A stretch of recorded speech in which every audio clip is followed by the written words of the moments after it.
আমি অর্পিতা। আজ আবার ফিরে এলাম পলিটিক্স নিয়ে। রাত পোহালেই মহারাষ্ট্র ও ঝাড়খণ্ড বিধানসভা এবং বেশ কিছু উপনির্বাচনের ফল প্রকাশ। একাধিক বুথ ফেরত সমীক্ষায় মিশ্র ইঙ্গিত মিলছে। কোন দল বা জোট সরকার গড়বে তা নিশ্চিত করে বলা কঠিন, যদিও এই বুথ ফেরত সমীক্ষা বা এক্সিট পোলের ফলকে নিখুঁত ধরে নেওয়ার কোনো কারণ নেই। অতীতে বারবার দেখা গিয়েছে সমীক্ষায় উঠে আসা ফল বা ইঙ্গিত একেবারেই মেলেনি। দুটি রাজ্যের বিধানসভা ও দেশ জুড়ে একাধিক লোকসভা ও বিধানসভা আসনে উপনির্বাচন সম্প্রতি মিটেছে। এবার নজর ভোটের ফলে। রাত পোহালেই ফল প্রকাশ। শনিবারই জানা যাবে সরকার গড়ার প্রয়োজনীয় ম্যাজিক ফিগার কোন দল বা জোটের ঝুলিতে জমা পড়েছে। 2024-এর লোকসভা নির্বাচনে ধাক্কার পর হরিয়ানায় অপ্রত্যাশিত জয় পেয়েছে বিজেপি। পায়ের তলার মাটি আরো শক্ত করতে মহারাষ্ট্র এবং ঝাড়খণ্ডের নির্বাচনও জিততেই হবে বিজেপিকে। বুথ ফেরত সমীক্ষা বলছে মহারাষ্ট্রের ফল বিজেপির পক্ষে যেতে পারে। প্রায় একই পরিস্থিতি ঝাড়খণ্ডেও। একাধিক বুথ ফেরত সমীক্ষায় ইঙ্গিত দেওয়া হয়েছে কঠিন লড়াই ঝাড়খণ্ডে, তবুও সামান্য এগিয়ে এনডিএ। এক্সিট পোলের ফলাফল বলছে মহারাষ্ট্র এবং ঝাড়খণ্ড দুই রাজ্যেই সরকার গড়তে পারে বিজেপি জোট। মহারাষ্ট্রে কংগ্রেস নেতৃত্বাধীন মহাবিকাশ আঘাড়ি অনেকটাই পিছিয়ে। ঝাড়খণ্ডে জেএমএম কংগ্রেস লড়াইয়ে থাকলেও সে রাজ্যে ক্ষমতায় ফেরার ব্যাপারে নিশ্চয়তা দেয়নি বুথ ফেরত সমীক্ষা। বুথ ফেরত সমীক্ষাকে মানতে নারাজ কংগ্রেস এ ব্যাপারে দৃষ্টান্ত হিসাবে সামনে আনছে সাম্প্রতিক হরিয়ানার বুথ ফেরত সমীক্ষাকে। হরিয়ানায় অপ্রত্যাশিত জয় পেয়েছে বিজেপি। বুথ ফেরত সমীক্ষাগুলির দাবি অনুযায়ী 288 আসন বিশিষ্ট মহারাষ্ট্র বিধানসভায় ক্ষমতাসীন মহাজোটই ফের অনায়াসে ক্ষমতায় ফিরতে চলেছে। ঝাড়খণ্ডের এক্সিট পোলে অবশ্য কোনো দল সরকার গড়তে পারে সেটা স্পষ্ট ইঙ্গিত এখনো মেলেনি। কংগ্রেস মুখে বললেও এক্সিট পোল দেখে কার্যত হতাশ। কংগ্রেসের এখন একমাত্র সান্ত্বনা হতে পারে কেরলের ওয়েনার লোকসভা কেন্দ্রের উপনির্বাচন, যেখানে লড়ছেন এবং জিতবেন প্রিয়াঙ্কা গান্ধী। স্বাভাবিকভাবেই এক্সিট পোলের ফলাফলে হতাশ হাত শিবির। প্রকাশ্যে অবশ্য কংগ্রেস বলছে এই বুথ ফেরত সমীক্ষা বা এক্সিট পোল বাস্তবের প্রতিফলন নয়। এই সমীক্ষা খারিজও করেছে কংগ্রেস। মহারাষ্ট্রে কংগ্রেসের দায়িত্বপ্রাপ্ত পর্যবেক্ষক রমেশ চেন্নিথালা বলছেন এই বুথ ফেরত সমীক্ষা মিলবে না।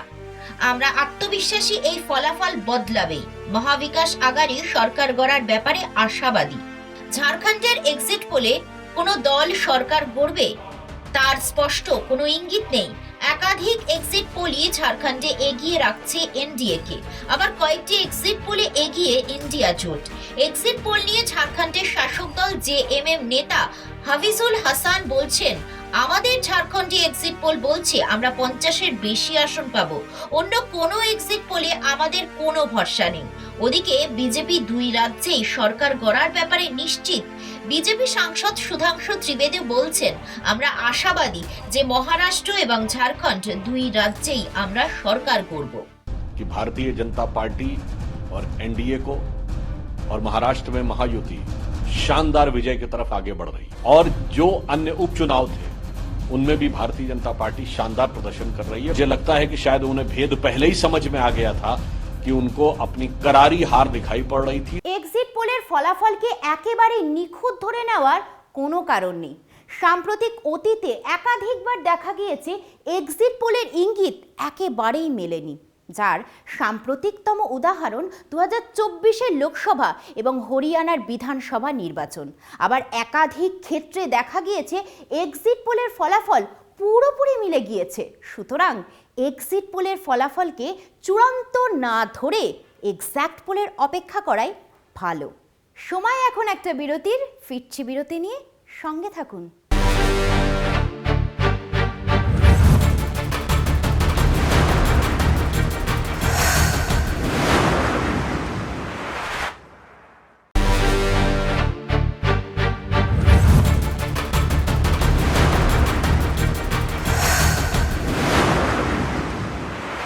আগামী ফেব্রুয়ারিতে দিল্লি বিধানসভার ভোট। স্বভাবতই তার দিনক্ষণ এখনই স্থির হওয়ার কথা নয়। হয়ওনি, কিন্তু এর মধ্যে দিল্লির শাসক দল আম আদমি পার্টি তার প্রথম দফার প্রার্থী তালিকা প্রকাশ করে দিল।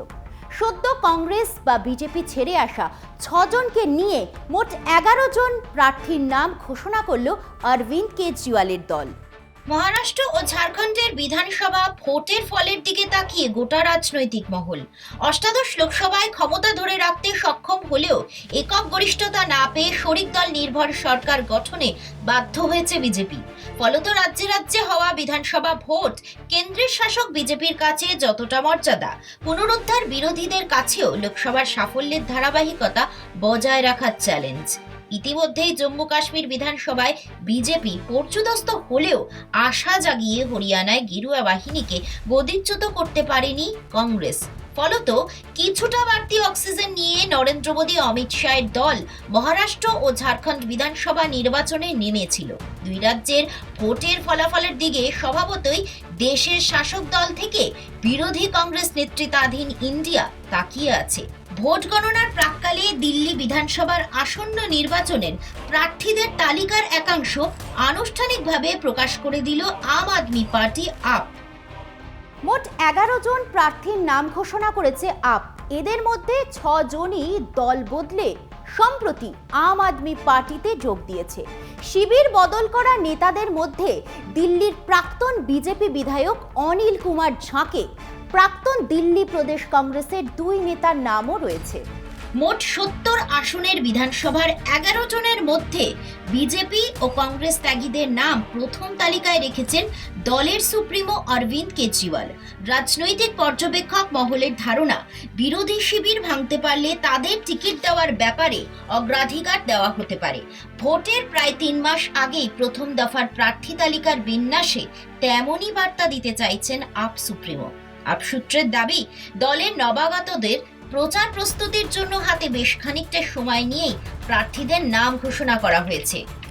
দিল্লিতে বিধানসভা ভোটে আপ ও বিজেপি ও কংগ্রেসের মধ্যে ত্রিমুখী লড়াই দেখতে আমরা অভ্যস্ত, কিন্তু গত লোকসভা ভোটের সময় থেকেই বিজেপি বিরোধী জোট ইন্ডিয়া গঠনে কংগ্রেসের সঙ্গে আম আদমি পার্টিও সামিল হয়েছিল। যদিও লোকসভার পরপরই হরিয়ানা বিধানসভা ভোটে ইন্ডিয়ার 2 শরিক পরস্পরের বিরুদ্ধে প্রতিদ্বন্দ্বিতা করে। তারই প্রেক্ষিতে দিল্লি বিধানসভায় কংগ্রেসের সঙ্গে আসন সমঝোতা আপ করবে কিনা তা নিয়ে চর্চা শুরু হয়েছে। প্রথম দফায় দলবদল করা 6 জনকে টিকিট দিলেও বাকি আসনে আপ আসন রফা করে প্রার্থী দেয় কিনা, কিংবা দিল্লি প্রদেশ কংগ্রেস এই প্রশ্নে কি অবস্থান নেয় সেটাই দেখার সময়। এখন আরও একটা বিরতির, ফিরছি বিরতি নিয়ে, সঙ্গে থাকুন।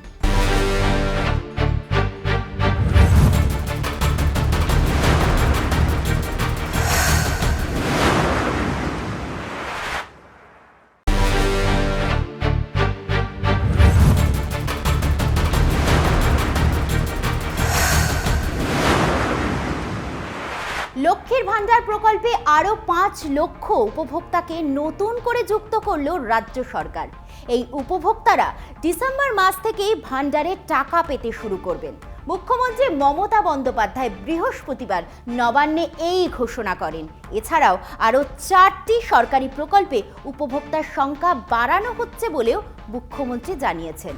রাজ্যে বিধানসভা ভোটের আর মাত্র 17 মাস বাকি। তার আগে মমতার এই ঘোষণা মাস্টার স্ট্রোক বলেই মনে করছে রাজনৈতিক মহল। 2021 সালে বিধানসভা ভোটের আগে লক্ষ্মীর ভান্ডার প্রকল্পের কথা ঘোষণা করেছিলেন মমতা। ভোটের পরই সেই প্রকল্প চালু হয়ে যায়। প্রকল্প চালু করে তিনি কথা রেখেছিলেন। পরবর্তীকালে পুরসভা, পঞ্চায়েত এবং লোকসভা ভোটে তৃণমূল তার সুফল পেয়েছে।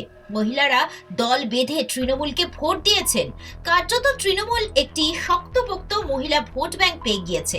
মুখ্যমন্ত্রীর দেওয়া হিসেব মতো এখনো পর্যন্ত 2,21,00,000 উপভোক্তা লক্ষ্মীর ভান্ডার পাচ্ছেন। এর জন্য মোট খরচ হয়েছে 48,490 কোটি টাকা। নতুন 5 লক্ষ উপভোক্তার জন্য অতিরিক্ত খরচ হবে 625 কোটি টাকা। নবান্নে সাংবাদিক বৈঠকে মুখ্যমন্ত্রী জানান, আগামী মাস থেকে আরও 43,900 জনকে বিধবা ভাতা দেওয়া হবে। এই মুহূর্তে বিধবা ভাতার উপভোক্তা 20,32,000। পাশাপাশি বিশেষভাবে সক্ষম উপভোক্তার সংখ্যা এখন প্রায় 7.5 লক্ষ। আরো নতুন 19,000 উপভোক্তা ডিসেম্বর মাস থেকে এই ভাতা পাবেন। তাহলে লক্ষ্মীর ভান্ডার আরও প্রায় নতুন করে ডিসেম্বরে আরও 5,07,000 মহিলারা যারা নাম লিখিয়েছিলেন বা আমার সরাসরি মুখ্যমন্ত্রী পোর্টালেও পাঠিয়েছিলেন, তাদেরটাও চেক করা হয়েছে, ওই লিস্টের মধ্যেই আছে। সুতরাং দুয়ারে সরকারও অ্যাপ্লাই করেছিলেন, সুতরাং তারা পাচ্ছেন। সংখ্যাটা হয়ে যাবে 2,21,00,000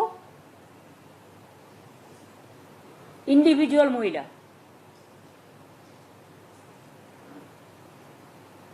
এছাড়াও আগামী ডিসেম্বর মাসের মধ্যে লক্ষ্মী ভাণ্ডারের টাকাটা দেওয়া হবে, 1 ডিসেম্বর থেকে শুরু হয়ে যাবে দেওয়া। মুখ্যমন্ত্রীর ভাষায়, আমি যা কথা দিই তা রাখি। বিরোধীরা অবশ্য মমতার এই প্রকল্পগুলিকে ডোল বলে কটাক্ষ করেন। তাদের অভিযোগ, ভোট পাওয়ার জন্য তৃণমূল এই সব প্রকল্প চালু করেছে। অর্থনৈতিক পর্যবেক্ষকরা এই নিয়ে প্রশ্ন তুললেও তৃণমূল সরকার তাতে আমল দিতে রাজি নয়। মমতার লক্ষ্মীর ভান্ডার প্রকল্পের অনুকরণে অনেক বিজেপি শাসিত রাজ্য নানান প্রকল্প চালু করেছে। এটা মমতার গর্বের বিষয়। তিনি প্রায়ই বলেন, আমাদের প্রকল্প অনেকেই অনুকরণ করছে। লক্ষ্মীর ভান্ডারের দেখা দেখি অনেক রাজ্য নানান প্রকল্প করছে। বস্তুত এই লক্ষ্মীর ভান্ডার তৃণমূল নেত্রীর স্বপ্নের প্রকল্প।